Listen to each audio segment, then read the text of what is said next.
Atención pasajeros con destino al país de la ficción. Próximo destino, columna de literatura a cargo de la profesora y licenciada Jorgelina Garrote. Un viaje con vos, de novela.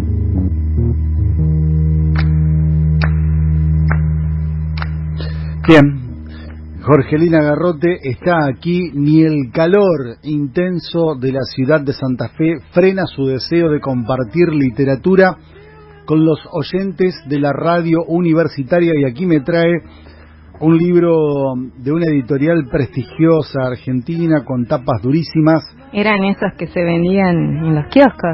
Escuchá la tapa dura, tapa como de cuero parece. Maestros de la literatura contemporánea, Oliverio Girondo, y dentro de este libro están Persuasión de los días y Espantapájaros. Bueno, hola, lo traje Jorgelina, porque... ¿cómo andas? Lo traje, sí. Bueno. Porque vos comentaste la semana pasada que uno de los escritores, hemos hablado de Mario Benedetti, otro que te gustaba era Galeano y habías mencionado a Girondo, y bueno, dije, vamos a cerrar el año con Girondo, porque además tiene en uno de esos libros que vos mencionaste un poema que se llama Gratitud. Y bueno, como estamos cerrando el año, creo que siempre hay que agradecer, primero porque estamos vivos y cada uno tendrá que agradecer. Y bueno, me acordé obviamente que el poema, desde el lugar en el que siempre se posicionó Girondo, no es un poema trascendental, siempre tiene que ver también con el humor, con el juego de las palabras, con lo propio de la vanguardia. Así que bueno, traje, por decirlo así, una pequeña biografía literaria para recordarlo a Girondo, que nació en 1891 en Buenos Aires y murió también en la misma ciudad en 1967, y fue considerado el gran poeta urbano, el poeta de la ciudad. Porque pensemos que cuando él comienza a escribir, Buenos Aires estaba cambiando, estaba en crecimiento, quería parecerse a las grandes capitales europeas. Y bueno, él podríamos decir que va por ese lado, que tiene que ver con ser el poeta de la ciudad. Bueno, si hablamos de su infancia, él nace en una, podemos decir, familia acomodada, lo cual le permite tener su formación en Europa, principalmente en Inglaterra y en Francia, y ya desde chico era rebelde. Ya hay muchas anécdotas, una de ellas tiene que ver con que el profesor allá en Europa, el maestro, había comentado, no sé si era la clase de geografía, que Buenos Aires era la capital de Brasil, y bueno, obviamente que lo enojó muchísimo a Oliverio Niño y le tiró un tintero por la cabeza, ¿no? O sea que la rebeldía siempre estuvo presente. También cuando ya tiene que elegir una carrera universitaria, el padre le dice que estudie Derecho, y él le dice que bueno, que va a estudiar con la condición de que le pague un viaje a Europa. Bueno.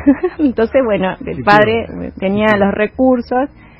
Él estudia Derecho, también viaja por muchas, podríamos decir, capitales, ciudades, y es ese, podríamos decir, primer libro, esa primera etapa de la poesía de Oliverio Girondo, 20 poemas para ser leídos en tranvía, en donde aparece, podríamos decir, reflejada ese recorrido por diferentes ciudades como París, Biarritz, Madrid, Venecia, y también capitales, ciudades de acá de la Argentina, como por ejemplo Mar del Plata y bueno, la misma Buenos Aires.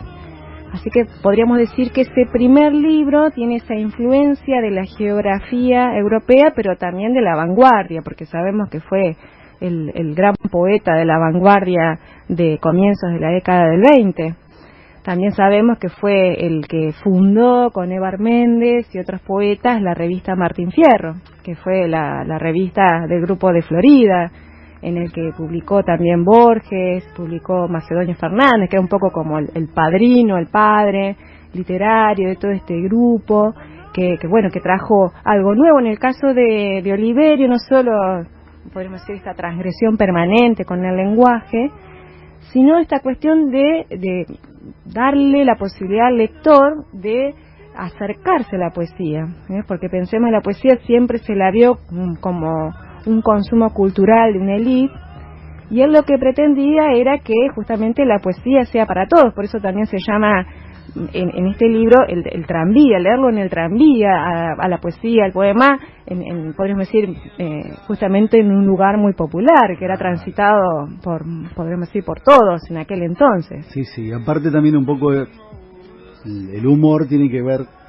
con leerlo en ese lugar popular, en ese lugar cargado de gente, en ese transporte público, en una situación un poco incómoda, porque hay gente que disfruta leer por ejemplo, en un colectivo, pero en un colectivo de línea, o mejor dicho, de esos que funcionan dentro de la ciudad, tomar, por ejemplo, leerte un libro en el 15, en el 1, en el 10, es complicado, porque vas apretado, hay muchos baches, y leer algo arriba del colectivo implica a veces leer algo un poco fácil de digerir, rápido de leer, con letras grandes. Claro, además en algunos casos eran casi prosas y eran breves, justamente por eso, por esa incomodidad que tiene el transporte público.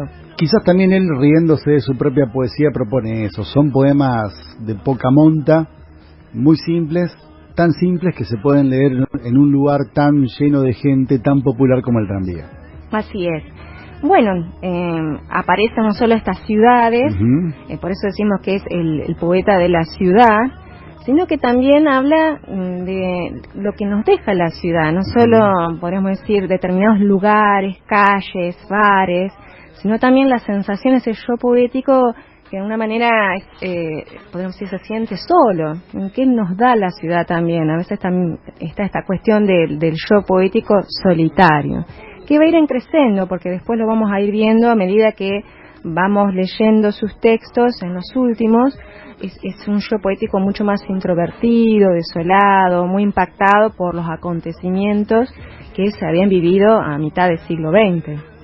Bueno, una segunda etapa, sin dejar la vanguardia, acrecentándola, aparece Espantapájaros en el año 1932, que fue muy, podemos decir, publicitado por él mismo. Podríamos decir que fue muy exótica la publicidad, porque él crea una suerte de gigante en papel maché que lo hace pasear en una carroza fúnebre con lacayos vestidos de frac, alquila ese muñeco, tenía justamente, era el muñeco de la portada. Y vos sabés que ese muñeco está todavía en el Museo de la Ciudad en Buenos Aires. Sí. Lo he visto hoy en internet. Podríamos decir, no sé cuántos metros habrá tenido, pero en su momento fue muy importante, muy vistosa esa presentación. Y alquila un local en calle Florida con dos señoritas muy atractivas que vendían el libro, a tal punto de que en un mes agotó la primera edición, que eran de 5.000 ejemplares. O sea que la tenía clara en el marketing también. Sí, la verdad que se pasó. El marketing editorial. con Espantapájaros. Lo que se llama hoy un emprendedor, la tenía bastante clara. Escribía bien y también sabía hacer negocios. Sí, con ese libro. Y bueno, aparecen los caligramas, que sabemos que formaban parte de la vanguardia francesa. Es uno de los que cultiva los caligramas en la poesía argentina. Y hay una tercera etapa, como te decía, que es la de los libros que tenés ahí, Persuasión de los días. Esa ya es de la tercera etapa con la Masmebla. Persuasión de los días es de el año 1942 y en la Masmebla de 1953. Bueno, ahí sigue con esta cuestión del juego del lenguaje, hay una cuestión de explosión del sentido y del sonido, porque pareciera que desarma las palabras, las desarma y juega muchísimo con la sonoridad. Y bueno, y aparece también esto que yo te decía, esa introspección, esa desolación de un yo poético que reflexiona desde el lugar también de un marco, un contexto histórico que creo yo que tiene que ver con la guerra, la Segunda Guerra Mundial y también con los contextos, podríamos decir, más de acá, de Buenos Aires y de la Argentina. Así que bueno, quería dejarte un poema que es Gratitud, para que lo escuchemos. Lo busqué en YouTube para recordarlo a Oliverio Girondo, que fue también un poeta que ha influido en la generación posterior. Estamos hablando de Olga Orozco, de Aldo Pellegrini y de Enrique Molina, otros tres grandes poetas. Bueno, así que si lo escuchamos... ¿es la voz del propio Girondo? No. Ah. No es de... Pero hubo un disco que él grabó en la década del 60 con muchos poemas suyos, que creo que hay una biblioteca en la virtual de Cervantes que se pueden escuchar con su propia voz.